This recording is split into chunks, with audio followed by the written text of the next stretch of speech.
So, the very first update, and this has to do with the prophecy that I spoke about concerning Cyril Ramaphosa and having to crack down on the whole state corruption. And of course, it's been framed and as we know it as state capture.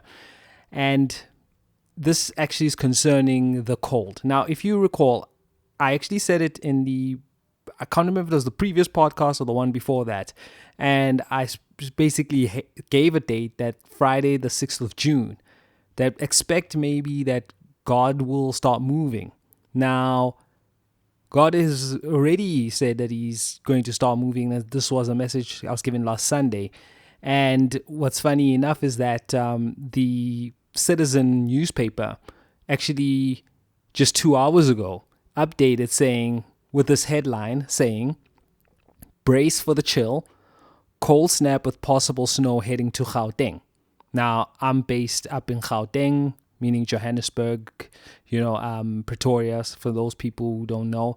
But so essentially those are the main cities there.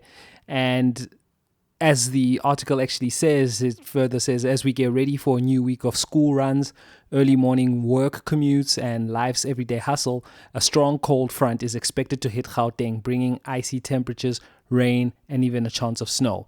So being that today is actually Sunday the 8th of June, I do beg your pardon, sorry, I lost my mathematics for a little bit, that they're just saying that this is definitely coming in and this cold front is definitely going to be at the work. So what to expect with this cold front, that they're saying that the warning is actually going to head out for Monday, the 9th of June, and then Tuesday, the 10th. So we're going to see some partly cloudy, isolated showers and thunder showers. And this is exactly what I was talking about when I said that when God brings in the rains, this is to drive up that demand for the electricity, which will bring about this load shedding.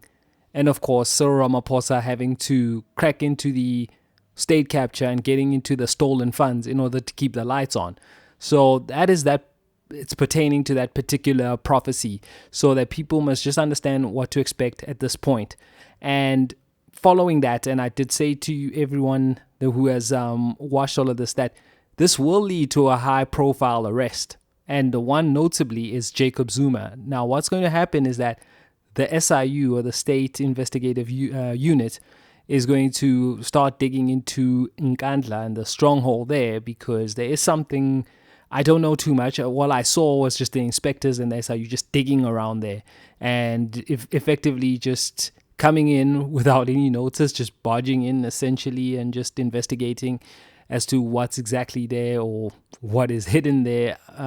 It could be metaphoric, so to speak, because there was that whole thing about the fire pool, which is the swimming pool that was just built with state money, and they actually classified it as a fire hazard drill, or it's there to put out any fires or to actually just evacuate anyone to safety in case they are, find themselves with that they're on fire or set ablaze or something. I don't know. Please don't ask me too much about that. It's about those who are actually covering up the whole story and the abuse of state funds in that regard. So we are just to expect what to see from there, and of course, it probably will lead to other things that I've been speaking about. But I just want to stay on the topic and stay just solely focused on that sole issue before it becomes about the whole demands on actually service delivery and so to speak. And we're seeing that especially in Walter Sisulu University out in the Eastern Cape, that the student protests are already happening there. And we saw out in Soweto where there was Deep Kloof, and that was a proper service delivery protest, and especially that it had to do with the RDP housing demands. So that was the main thing, and the main thing circulating all of that. But people should just stay focused and watch what President Cyril Ramaphosa does next, and especially combating this cold, because it's going to get quite nippy, as one can already tell if you're up here and where you are in my parts of the world. It's already quite cold. And if you recall that I did say that it might be that Friday, the 6th of June. And the reason why I actually thought that might be the day is because where I used to go to high school, which was the Catholic school, it had the days actually dedicated to who they sainted as Marcellin Champagne. So that is called Champagne Day in the 6th of June. So that's why I thought, okay, there's some workings over there. And then needless to say, there's this cold front that's all of a sudden just started this weekend.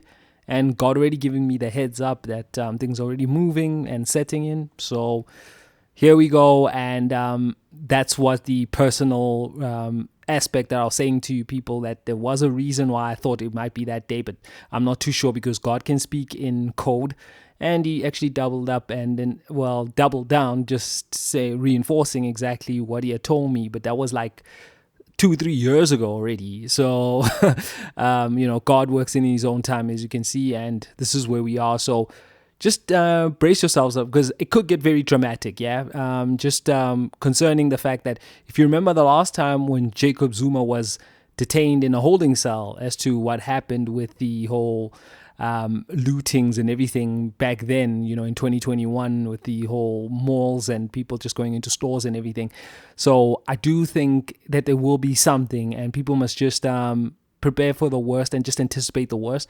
And this is why I'm actually putting out this particular thing right here and then this particular update for now. And I will be ensuring to post it out on the YouTube too, just as I usually do with the updates, away from the main discussion and the main segment of the show. So for now, that'll just have to do for the first update and concerning my home country, of course. And I'll get into the second one just shortly.